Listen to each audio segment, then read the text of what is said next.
بسم اللہ الرحمن الرحیم۔ شروع اللہ کے نام سے جو بڑا مہربان نہایت رحم کرنے والا ہے۔ السلام علیکم ناظرین، welcome to my channel Hadia voice کے ساتھ۔ حدیث مبارکہ میں آتا ہے کہ پچھلی امتوں کی بات ہے کہ دو بھائی ہوا کرتے تھے، ایک پرہیزگار تھا اور ایک گنہگار تھا۔ پرہیزگار بھائی اپنے گنہگار بھائی کو سمجھایا کرتا تھا کہ بھائی تم گناہوں سے باز آ جاؤ اور نیک اعمال کرنے شروع کر دو۔ وہ گنہگار بھائی روزانہ اپنے پرہیزگار بھائی سے کہا کرتا تھا کہ بھائی میں انشاءاللہ کوشش کروں گا کہ میں اپنے گناہوں سے توبہ کر لوں، ایک دن آپ دیکھیے گا میں بھی اچھے کام کرنے لگ جاؤں گا، لیکن پھر بھی اس سے کوئی نہ کوئی گناہ ہو ہی جاتا تھا۔ اگلے دن پھر اس کا پرہیزگار بھائی اسے سمجھایا کرتا تھا اور کہتا تھا کہ دیکھو بھائی یہ بالکل بھی اچھا نہیں ہے، ان تمام گناہوں والے کاموں سے باز آ جاؤ اور نیک عمل کرو۔ اس گنہگار بھائی نے کبھی بھی اپنے نیک بھائی سے یہ نہیں کہا تھا کہ تم کون ہوتے ہو مجھے سمجھانے والے، کہ یہ میرا اور میرے اللہ کا معاملہ ہے۔ اس گنہگار بھائی نے کبھی بھی ایسا نہیں کہا تھا، ہمیشہ یہی کہتا تھا کہ میں کوشش کروں گا کہ گناہوں والے کام کرنا بند کر دوں اور نیک اعمال کرنا شروع کروں، آپ جیسا اچھا انسان بنوں گا، کہ بھائی میں آپ جیسا پرہیزگار بننے کی کوشش کروں گا۔ ہر بار وہ ایسا ہی کہتا،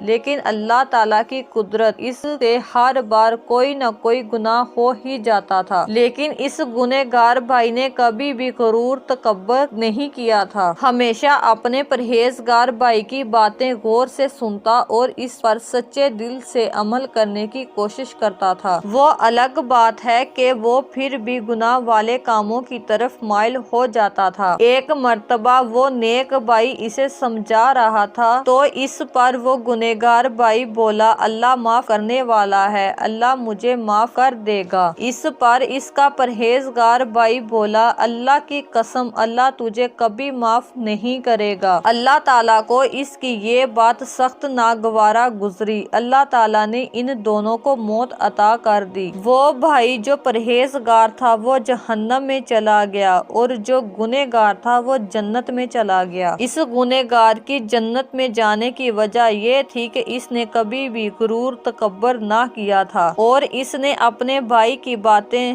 ہمیشہ صاف دل سے سنی، جبکہ اس کا جو بھائی پرہیزگار تھا اس نے اللہ کے نام پر قسم کھائی کہ اللہ تعالیٰ تجھے کبھی معاف نہیں کرے گا۔ اللہ تعالیٰ کو یہ بات سخت ناپسند ہوئی۔ اللہ تعالیٰ نے کہا کہ تم کون ہوتے ہو مجھ پر قسم کھانے والے، میں غفور ہوں، رحیم ہوں، میں معاف کرنے والا ہوں اور معافی کو پسند کرنے والا ہوں۔ اس لیے اللہ تعالیٰ نے اسے جہنم میں بھیجا۔ اللہ رب العزت سے دعا ہے کہ ہم سے جو بھی گناہ ہوئے ہیں اللہ تعالیٰ ہمیں ان گناہوں پر معاف فرمائے اور ہمیں نیک اعمال کرنے کی توفیق عطا فرمائے، آمین۔ حضرت موسیٰ علیہ السلام جنہیں کلیم اللہ کہا جاتا ہے، ایک مرتبہ کوہ طور پر گئے، اللہ تعالیٰ سے ہم کلام ہوئے اور اللہ تعالیٰ نے فرمایا، اے موسیٰ جاؤ اور جا کر اپنے سے کم تر ڈھونڈ کر لاؤ۔ حضرت موسیٰ علیہ السلام کوہ طور سے نیچے اترے اور پوری دنیا کا کونا کونا چھان مارا، لیکن انہیں اپنے سے کم تر کوئی نظر نہ آیا۔ واپس چلے گئے اور کہنے لگے، اے اللہ میں نے دنیا کا کونا کونا چھان مارا ہے لیکن مجھے اپنے سے کم تر کوئی نہ ملا۔ اللہ تبارک تعالیٰ نے فرمایا، اے موسیٰ یہ تمہارا امتحان تھا، اگر تو کسی بکری کا بچہ بھی لے آتا تجھ سے نبوت چھین لیتا۔ اللہ اکبر۔